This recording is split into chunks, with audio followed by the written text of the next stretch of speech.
C'est une journée chargée pour le numéro 2 de l'exécutif provincial du Kwilu. Ce jeudi 12 juin, le vice-gouverneur de province, le professeur Espoir Massamanki, a officiellement lancé dans la grande salle du gouvernorat du Kwilu la campagne de sensibilisation des agents et cadres de l'administration publique de l'État sur la Caisse nationale de sécurité sociale des agents publics de l'État, CENSAP. La cérémonie débute avec l'hymne national, suivi du mot de bienvenue du ministre provincial en charge de la fonction publique. Dans ce mot, Jires Mubangu a salué la présence du numéro 2 de l'exécutif provincial qui a accordé de l'importance à cette activité synonyme de son attachement aux valeurs et au bien-être du quotidien des agents de l'État. Je remercie son Excellence, Monsieur le gouverneur AI et vice-gouverneur, par rapport à sa présence et par rapport à son implication. Et je souhaite la bienvenue à tout le monde. En lançant officiellement ses assises, le professeur Espoir Massamanki a tout d'abord rendu un vibrant hommage au président de la République pour sa politique de valorisation de l'agent public, politique mise en œuvre par la première ministre, chef du gouvernement et les ministres sectoriels. Je voudrais ici rendre un hommage très vibrant à son Excellence, Monsieur le Président de la République, Félix Antoine Tshisekedi Tshilombo. Je voudrais ici aussi remercier la Première ministre, Madame Judith Suminwa, pour son implication personnelle dans ce genre d'atelier, sa coordination bien évidemment.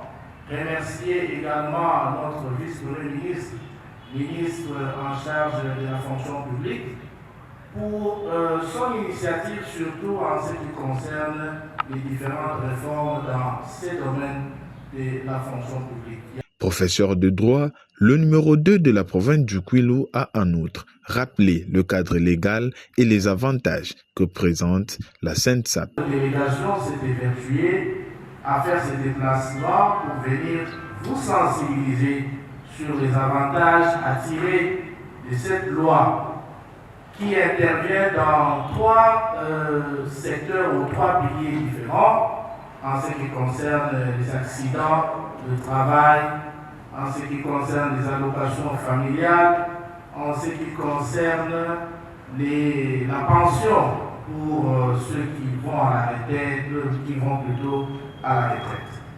Et vous savez que le régime que cette loi amène, c'est un régime contributif. Ça veut dire que c'est au bénéfice de vos contributions pendant que vous travaillez que vous devez tirer profit, soit à la suite d'un accident, comme je le dis, à la suite de fin de service, parce que vous avez atteint l'âge requis par la loi, ou alors à l'occasion des allocations familiales.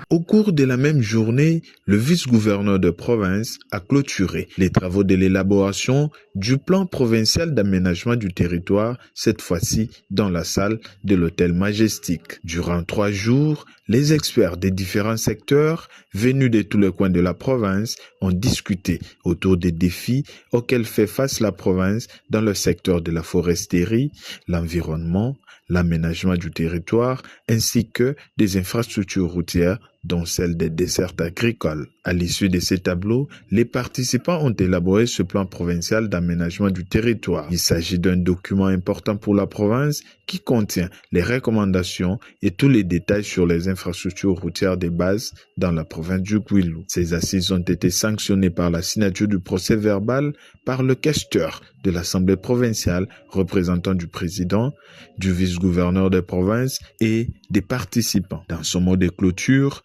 le numéro 2 de l'exécutif provincial a remercié tous les participants et a travaillé durant 3 jours pour mettre à contribution leur expertise dans l'élaboration de ce plan. Il a également remercié les partenaires qui ont accompagné ce processus et a par la même occasion formulé quelques recommandations. Il s'avère que pendant 3 jours, vous avez travaillé sur le plan provincial d'aménagement du territoire avec un appui technique et très remarquable des experts de l'ONG AMA. C'est donc ici pour moi, en tant que représentant de la province du Kwilu, l'occasion de remercier tous les experts, tous les participants et tous les partenaires qui ont accompagné ce processus ayant abouti aujourd'hui à la validation de ces plans.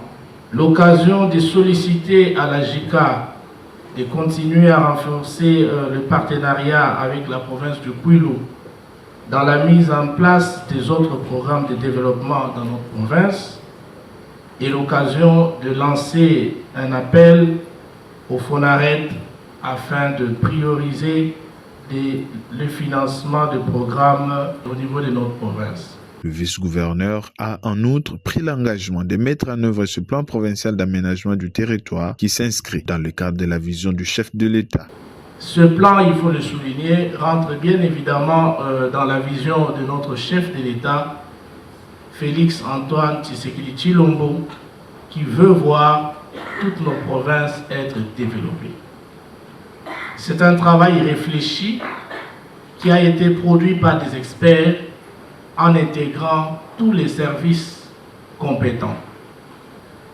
Nous osons croire que tous les services, en commençant par le gouvernement provincial, va s'approprier de ce plan.